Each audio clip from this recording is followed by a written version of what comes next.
Hello traders. आज बात करेंगे अरिहंत कैपिटल मार्केट्स लिमिटेड के बारे में। ठीक है। इसमें क्या है, सबसे पहले जानते हैं ये कंपनी करती क्या है एक्चुअली। ये कंपनी जो है ब्रोकिंग एंड फाइनेंशियल सेक्टर में काम करती है। ब्रोकर फर्म है एक्चुअली ये। ठीक है। और इसके अदर बिजनेसेस भी हैं लेकिन सब फाइनेंशियल मार्केट में ही है। तो एज यू नो कि फाइनेंशियल मार्केट में आजकल काफ़ी बूम चल रहा है, तो उसका फ़ायदा इसे भी मिला है। ठीक है। तो सबसे पहले इसका डे चार्ट लगाएंगे। डे चार्ट में देखते हैं क्या मिला है। डे चार्ट में देखो, सबसे पहले हमको क्या मिला है, एक राउंडिंग बॉटम मिला है। ठीक है। राउंडिंग बॉटम जैसे कि मैं आपको बताता हूँ कि काफी ज्यादा क्रूशियल होता है, क्योंकि राउंडिंग बॉटम एक बड़े टाइम फ्रेम के बाद बनता है। ठीक है। ये देखो कहाँ से बना है ये, जनवरी 2023 से अब जाके इसने 8 महीने बाद ब्रेकआउट दिया है। ठीक है। तो ये एक क्रूशियल पॉइंट है हमारे लिए प्रॉफिट बुकिंग, प्रॉफिट लेने के लिए। अगला क्या हमको इसमें देखना होता है कि इसमें और क्या क्या हमें कंफर्मेशन मिलते हैं। ठीक है। एक कंफर्मेशन, बड़े टाइम फ्रेम पे देखो एक राउंडिंग बॉटम मिला है, और छोटे टाइम फ्रेम पे यानी कुछ दिनों के अंदर अगर हम देखते हैं तो हमें एक ये डबल बॉटम पैटर्न मिला है, डब्ल्यू पैटर्न। ये देखो यहाँ से, और ये ब्रेकआउट। ठीक है। अब क्या है, अगर हम इसको एज ए राउंडिंग बॉटम लेते हैं तो ये ब्रेकआउट निकल चुका है, हमारा ट्रेड नहीं बनता है। ठीक है। अगर हम इसको छोटे टाइम फ्रेम पे देखते हैं, छोटे टाइम फ्रेम पे देखते हैं डब्ल्यू पैटर्न, तो हमारा ब्रेकआउट हुआ है, हमें रीटेस्ट करने का वेट करना है। ठीक है। देखो क्या होता है कि अगर हम राउंडिंग बॉटम के हिसाब से ट्रेड लेंगे तो हमको टारगेट भी बड़ा मिलेगा, क्योंकि राउंडिंग बॉटम में बॉटम का जो डेप्थ होता है, यहां से यहां से 40 पॉइंट का, 36 पॉइंट का डेप्थ है इसका। ठीक है। तो हमारा टारगेट भी ऊपर लगभग 36 पॉइंट का होगा। ठीक है। यहां से अगर एंट्री में मिलती तो लगभग 36 पॉइंट का टारगेट, यानी 106 रुपए का हमारा टारगेट होता। ठीक है। अगर हम इसके हिसाब से लेंगे तो अगर हम होल्ड करना चाहें तो हमें 36 पॉइंट मिल सकते हैं, लेकिन उसमें थोड़ा टाइम लग सकता है। ठीक है। हम क्या है, हमारा मोटिव होता है 10% लेके निकलने का, उसके बाद दूसरा स्टॉक देखने का।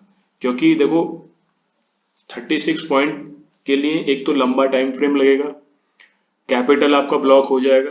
ठीक है। और अगर हम 10 पॉइंट ले लेके निकलते हैं तो मंथली आपने अगर सिर्फ 2 ट्रेड भी किए और 2 ट्रेड में आपको प्रॉफिट हुआ, तो आपका कैपिटल का 20% आपको रिटर्न मिल गया, विच इज अ गुड इनफ। ठीक है। और कहाँ मिलता है मंथली कैपिटल एम्प्लॉयड का 20%।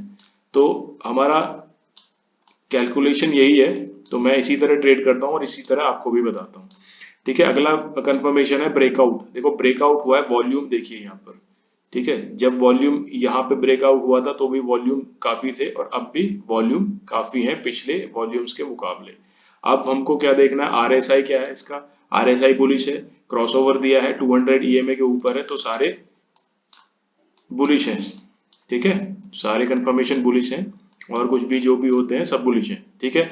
अगला हमको इसमें फंडामेंटल देखना है कि फंडामेंटल इसका क्या है।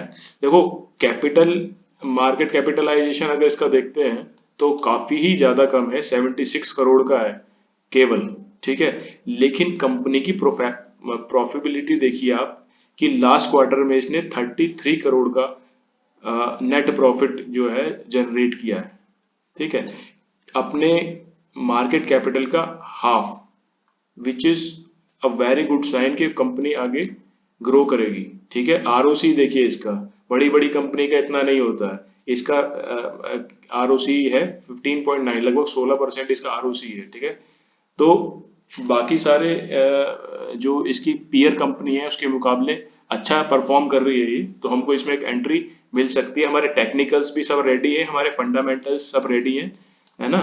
तो इसमें हम एक एंट्री बना सकते हैं। ठीक है।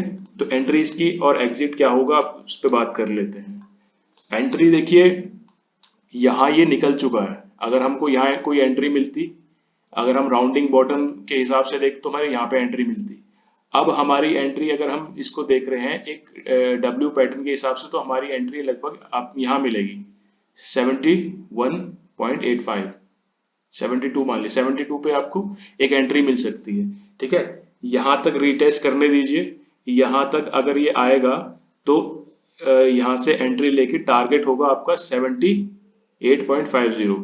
ठीक है, अगर ये यहाँ से ब्रेक करके यहाँ तक आता है और यहाँ से रीटेस्ट करता है तो आपकी एंट्री होगी यहाँ पर 70 के आसपास। ठीक है, 70 रुपए पे एंट्री होगी और टारगेट दोनों में, अगर यहाँ भी एंट्री होती है यहाँ होती है तो दोनों में टारगेट आपका यही होने वाला है 78.50। ठीक है, अब इसका एसएल क्या होने वाला है, अगर हम इसकी एंट्री 72 पे यहाँ बनती है तो इसका एसएल होगा ये 68.50। ठीक है, और अगर हमको एंट्री मिलती है यहाँ पे 70 पे तो इसका एसएल ये होने वाला है 67। ठीक है, तो ये है। दूसरा आपका अगर यहाँ से ये क्रॉस ओवर करता है तो अगला टारगेट होगा आपका ये 87 पे, 87 पे आपका टारगेट होगा। तो इसका हम चेक करते हैं, यहाँ से अगर हम एंट्री मिलती है तो हमारा 9% का टारगेट मिलता है हमको, और अगर हम यहाँ से एंट्री लेते हैं तो हमारा 13% का आपको टारगेट मिलता है। ठीक है, और अगर आपको यहाँ से लेके यहाँ तक का टारगेट मिल जाता है तो आपका 21% विद इन डेज कंप्लीट हो सकता है। ठीक है, तो खैर मैं देखिए कभी भी मैं आपको ये रिकमेंड नहीं करता कि आप दूसरे टारगेट का वेट करें। हाँ अगर कोई बहुत ही ज्यादा कोई न्यूज आई हो किसी में 2 सेकंड का वेट करना चाहिए, या फिर आप होल्ड कर सकते हैं, कैपिटल को डाल के छोड़ सकते हैं तो होल्ड करना चाहिए। मैं ऐसा करता नहीं हूँ, मैं सिर्फ within a week stock को बेच देता हूँ, हाँ, टारगेट लेके। ठीक है, अगर इससे इससे ज्यादा टाइम लगता है तो जितना मिलता है मैं उसे लेके निकल जाता हूँ, अगर मुझे लगता है कि ये बुलिश नहीं होगा आगे। ठीक है, तो ये है आपका टारगेट एंट्री, सब समझ गए होंगे। ठीक है, तो इसको आप अपना वॉच लिस्ट में डालिए और देखिए जब ये रिटेस्ट करे, यहाँ से करे, यहाँ से करे, एंट्री बना सकते हैं। ठीक है, तो अगले वीडियो के लिए इसी तरह आप चैनल को सब्सक्राइब करें यार, वीडियो को लाइक जरूर कर दिया कीजिए, आगे लोगों तक पहुंचेगी तो सबको फायदा होगा। ठीक है, तो थैंक यू वेरी मच।